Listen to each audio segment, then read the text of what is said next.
हाँ तो बच्चों, मैं डॉक्टर भावना शर्मा कन्या महाविद्यालय 12 BA तृतीय वर्ष की छात्राओं के साथ हम लोगों ने अभी तक आधुनिक काल का नामकरण, उसकी समय सीमा और आधुनिक काल के उपविभाग, उसमें पुनर्जागरण काल यानी कि भारतेंदु युग, जागरण काल, द्विवेदी युग और छायावादी युग, छायावादोत्तर काल, इन सब के बारे में मैंने आपको बताया था कि ये इसके उपविभाग हैं।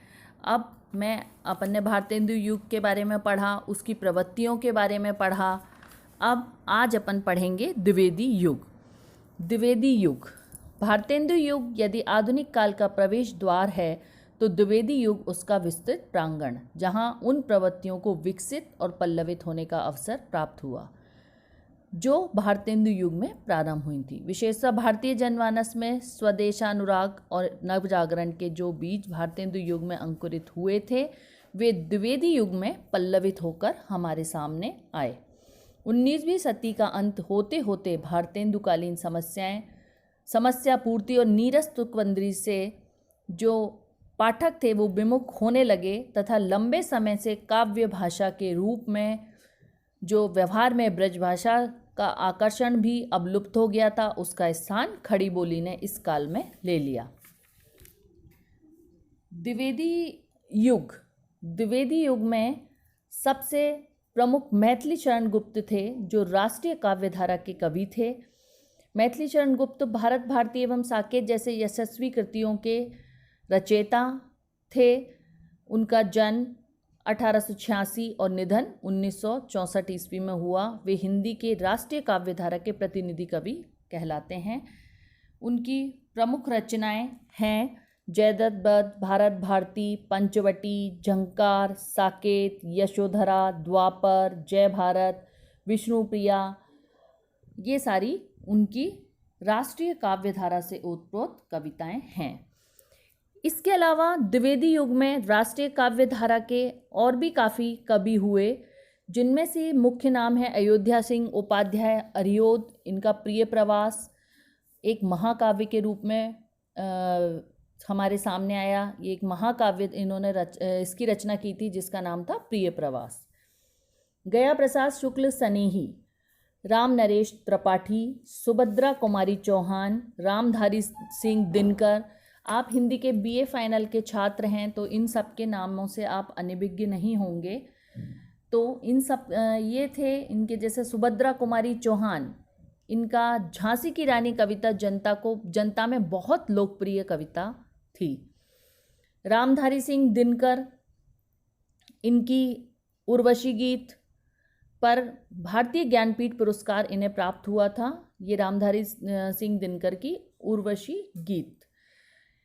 और सुभद्रा कुमारी चौहान की मैंने आपको बताया, झांसी की रानी एक बहुत ही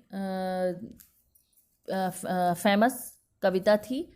इसके अलावा इन कवियों के साथ साथ स्वच्छंदतावादी कवि भी इस काल में हुए, जिसमें श्रीधर पाठक, मुकुटधर पांडे, जगन्नाथ दास रत्नाकर, सत्यनारायण कविरत्न, ये सभी इस काल में स्वच्छंदतावादी कवि के रूप में हमारे सामने आए।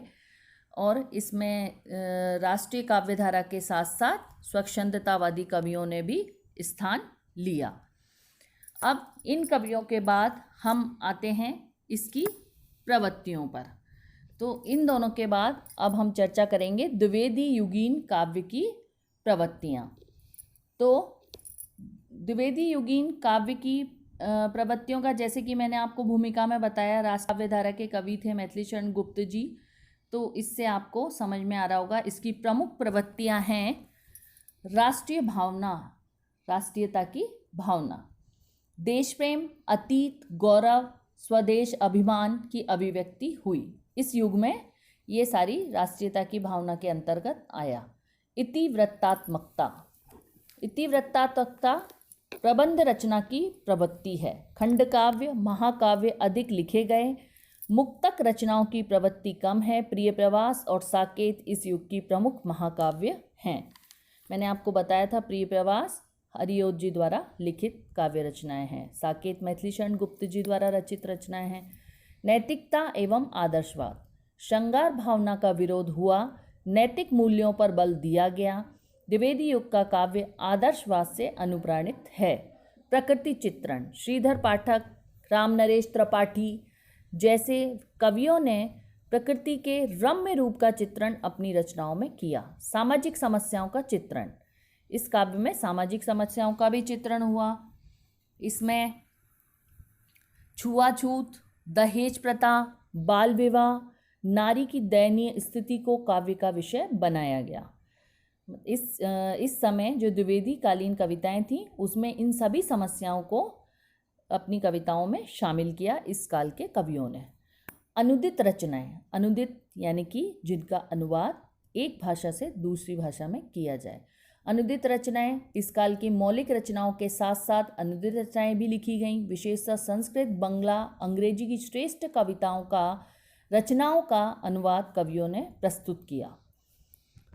काव्य रूपों की विविधता, एक ओर तो महाकाव्य लिखे गए, दूसरी ओर खंड काव्य लिखकर प्रबंध रचना भी इस काल में शामिल हुई। प्रगीत मुक्तकों का प्रारंभ भी इस काल में हो गया था। काव्य भाषा के रूप में खड़ी भाषा का प्रयोग, इस काल में जो अब तक इससे पहले भारतेंदु युग में जो ब्रज भाषा थी उसको ही स्थान मिला था, लेकिन द्विवेदी युग में खड़ी बोली हिंदी का प्रयोग ब्रज भाषा के स्थान पर खड़ी बोली का प्रयोग कवियों के द्वारा होने लगा।